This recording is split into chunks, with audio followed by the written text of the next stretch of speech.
Hi, family, friends. Our nanny in Taiwan was named Ahlene, and Ahlene is the one that used to brush my long hair and had no compunction about just tearing right through it, just brush it hard. And I'm very grateful because it feels good now when my hair is brushed really hard.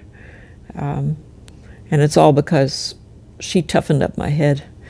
We used to, for instance, we would buy things from the commissary in Taiwan, and toothpaste was actually tooth powder, and we would pour it in our palm of our hand and wet the toothbrush and swirl it around in the powder in our hand, and that would make a paste. And she was the one in charge of having us brush our teeth. And she, as I say, she combed my hair. And she had a little tiny bedroom down by the kitchen.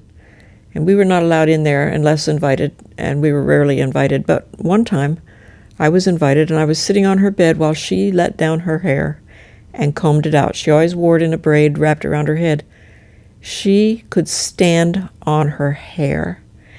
It was just the most impressive thing I've ever seen. Because admittedly, she wasn't all that tall, but she could stand on her hair. And I thought, that's impressive. She used to carry Becky around. Becky was a baby. She would carry Becky around in a type of a sling that spread Becky's legs to either side of Ahlene's back. And Becky had a hard time walking straight after that because her legs were so used to being split apart. She also used to dip Becky's pacifier in honey to make her keep sipping on it, and Becky lost both of her front teeth almost as soon as she got them from cavities.